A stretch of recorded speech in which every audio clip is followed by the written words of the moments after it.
Okay, let's unpack this. You reached out because you've been noticing your dog having these episodes first thing in the morning, vomiting bile, that yellowy, sometimes greenish stuff. Right, yeah. It's definitely something that, makes you worry, and you're trying to figure out what could be going on. Exactly. And based on what you described and also this source material you shared, it really sounds like we should focus our deep dive today on bilious vomiting syndrome, BVS for short. EVS, okay. Yeah, it's something we see, well, pretty commonly in dogs. The source notes, it's quite rare in cats, though.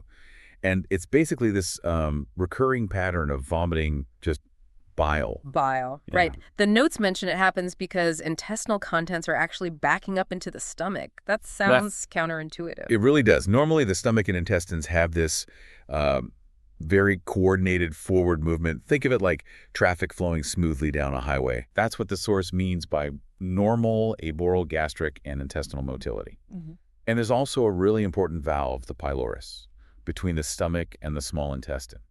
It acts like a gatekeeper.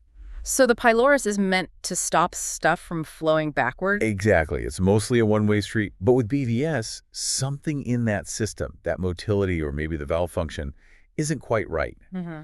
So when bile does manage to reflux back into the stomach, normally the stomach's own muscle contractions, peristalsis, would quickly push it back out, down the right way. Right. But if it lingers there, mixing with the stomach acid and digestive enzymes like pepsin, well, that mixture is pretty irritating to the stomach lining. Ouch. Okay. And the source suggests BVS is likely linked to some kind of hiccup or alteration in that normal gut movement. Got it. So the plumbing's just a little off-kilter. Okay. Now, who usually gets this?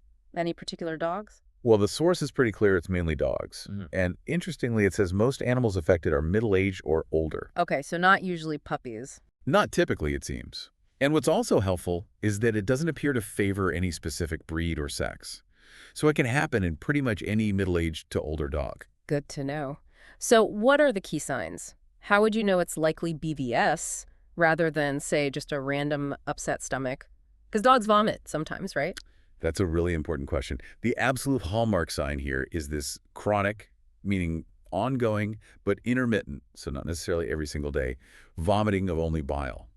And crucially, it's associated with an empty stomach. Empty stomach, like first thing in the morning. Exactly. The timing is often very characteristic, late at night or more commonly very early in the morning before breakfast. That definitely fits the pattern you mentioned, just bile, empty stomach. Yeah. And while for some dogs it might be a daily thing, the source says it's usually more intermittent, maybe a few times a week, or it comes and goes. Okay. And another really key point. Between these vomiting episodes, the dog usually seems completely normal. Bright, alert, eating fine. Even right after they vomit, they often seem fine again. Right. That's been the experience. They bounce right back. And that often extends to the vet visit, too. The source points out that the physical exam is typically unremarkable. Nothing obvious seems wrong. So if the dog seems fine otherwise, and the vet check is normal, what on earth is actually causing it? Well, that's the tricky part. The source explicitly states the exact cause is often unknown.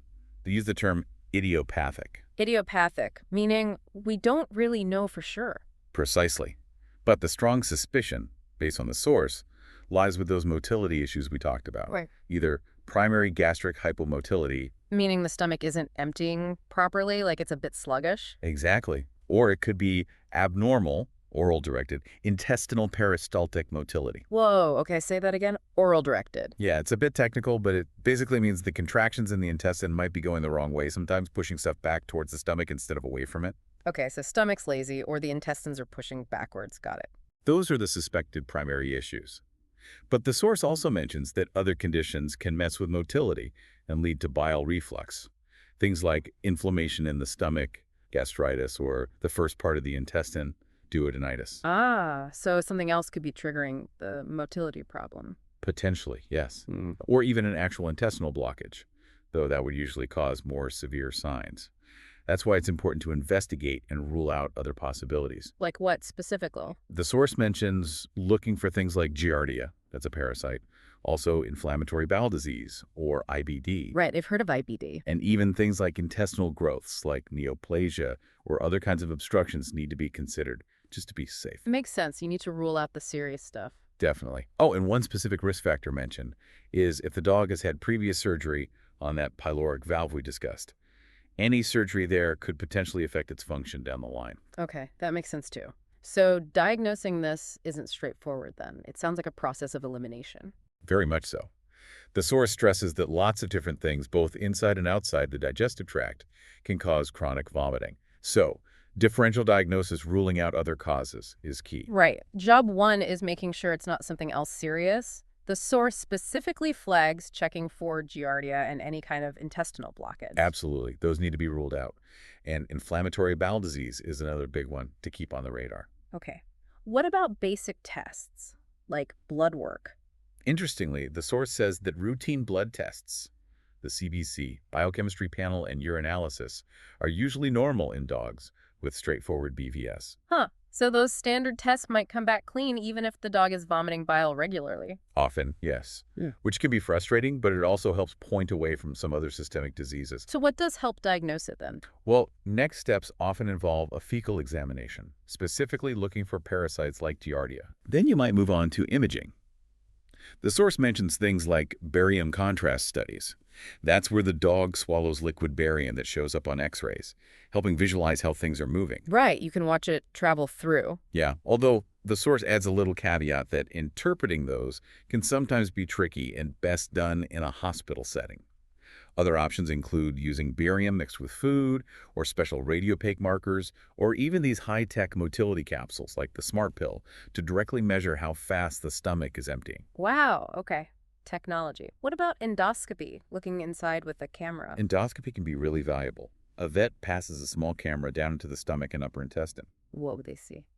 Often, in simple BVS cases, the findings might actually be unremarkable, meaning everything looks pretty normal. So even the camera might not show much. It might not show severe inflammation or ulcers, but it's crucial for ruling out those things or finding structural issues or signs of IBD. Sometimes they might visually see bile pooled in the stomach or maybe some mild redness or inflammation, particularly near the pylorus. It's really about excluding other diseases. Okay, so let's say you've done the tests, ruled out the scary stuff, and all signs point to idiopathic BVS. What do you do about it? Because honestly, those early morning bile incidents are no fun for anyone. Absolutely. And the good news, according to the source, is that if it really is just idiopathic BVS, it's generally not considered a dangerous condition. Treatment focuses on managing the symptoms, usually as an outpatient, meaning at home. That's a relief. And interestingly, the source notes that a positive response to the treatment actually helps confirm the diagnosis of BVS. Okay, so if the treatment works, it was probably BVS. So what is the first treatment step? The very first recommendation, strongly emphasized in the source, is dietary management. Specifically, feeding the animal multiple meals, including a late evening meal, often resolves clinical signs. Multiple small meals and one late at night. Why does that help? Well, there are a couple of theories mentioned. One is that keeping some food in the stomach, especially overnight, acts as a buffer. It basically soaks up any bile that refluxes, preventing it from directly irritating the stomach lining. Ah, like a sponge. Kind of, yeah. Yeah. The other idea is that eating more frequently, especially that late meal, helps to stimulate and maintain more regular gastrointestinal motility, preventing those long periods where the stomach is empty and inactive, which seem to trigger the reflux. That makes a lot of sense. Avoid the long fast. So smaller meals more often, and definitely a bedtime snack. What if that doesn't quite cut it? If dietary changes alone aren't enough, then medical treatment is the next step. The source breaks down the medications into sort of two main groups. Okay. First, drugs that help protect the stomach lining, gastric mucosal protectants, and second, drugs that improve motility, prokinetic agents. Protecting the lining sounds important if it's getting irritated. What kind of drugs are those? Familiar things like antacids can help neutralize acid, and then there's a medication called sucralfate. It basically forms a protective coating over the stomach lining. The source even gives a typical dose, 1 gram per 25 kilos of body weight. Okay, sucralfate, like a Band-Aid for the stomach lining. That's a good way to think about it. Yeah. Then there are drugs that reduce stomach acid production, things like famotidine, ranitidine, nizatidine, and omeprazole, maybe names you've heard. Dosages are listed too. Right, acid blockers. Yeah. And interestingly, the source notes that 2 of those, ranitidine and nizatidine, also have a mild prokinetic effect, meaning they might also help subtly improve motility. Oh, so like a 2-for-1 potentially. Potentially, yeah. And then you have the drugs specifically designed as prokinetic agents to really encourage the stomach and intestines to empty more effectively. What are those called? The source lists metoclopramide gives its dosage too. Also cisapride, though notes that's usually only available from compounding pharmacies now. Compounding, meaning specially made. Exactly. And surprisingly, even the antibiotic erythromycin, when used at very low specific doses, can act as a prokinetic. An antibiotic. Okay, that's unexpected. Yeah, used off-label for its motility effects at those low doses. So, quite a few options on the medication front. The source also said sometimes just an evening dose is enough. That's a really good point. Yeah. If the vomiting only happens overnight or early morning, sometimes just giving one dose of a prokinetic or an acid blocker in the evening can be sufficient to prevent the episode. It depends on the dog's pattern. Right. But are there risks with these meds? Any reason not to use them? Yes, definitely important considerations. Prokinetic agents, for instance, should absolutely not be used if there's any suspicion of a gastrointestinal obstruction, because you don't want to force things against a blockage. Makes sense. Dangerous. Yeah. And metoclopramide has specific interactions, like with phenothiazine tranquilizers or certain painkillers, and it's contraindicated in animals prone to seizures, like those with epilepsy. Okay, good to know. What about side effects? They are possible, though not always seen. Metoclopramide can sometimes cause nervous system signs like restlessness, anxiety, or even depression. Cisapride, particularly if the dose is too high, might cause some vomiting or diarrhea. And erythromycin can sometimes cause vomiting too. So always things to watch for and discuss with the vet. Always. The vet weighs the potential benefits against the risks for each individual dog. So putting it all together, the usual plan is try the diet change, first small meals, late snack. If that doesn't work, then maybe add a medication, perhaps starting with sucralfate or an acid blocker, or maybe a prokinetic if motility seems the main issue. That's generally the approach, yes. Step by step. And like we said, if the treatment works, it really supports that BVS diagnosis. And if it doesn't work? If the dog doesn't respond to these measures, the source emphasizes that it strongly suggests there might be a different underlying cause that was missed, and further investigation is definitely needed. Right. Back to the drawing board to find the real culprit. Okay, let's try and summarize this. So, bilious vomiting syndrome in dogs. It seems to be about gut motility being a bit off, leading to bile refluxing into an empty stomach, usually causing that classic early morning vomit of just bile. Yep, that's the core idea. It mostly affects middle-aged or older dogs, any breed, any sex.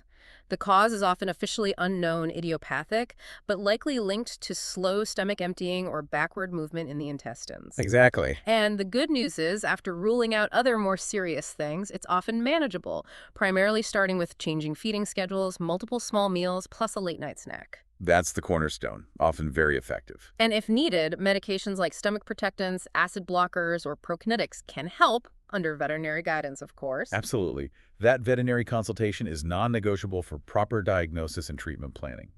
You really shouldn't try and manage this based just on, reading something online. Couldn't agree more. Always talk to your vet. Okay, so as we wrap up this deep dive, here's a little something to chew on thinking about that late-night meal strategy. Uh-huh. We know that prolonged fasting seems to be a key trigger here. It really makes you wonder, doesn't it? What other, maybe seemingly minor parts of our pets' daily routines, things like maybe the exact timing of walks, the specific types of treats they get between meals, or even just day-to-day stress levels might be having subtle yet significant impacts on their digestive health over time? That's a fascinating point. All those little variables that make up their day. Yeah, it's definitely something worth observing more closely in our own pets, maybe keeping a little diary and having those detailed conversations with the vet to build that complete picture of their well-being. Food for thought, definitely.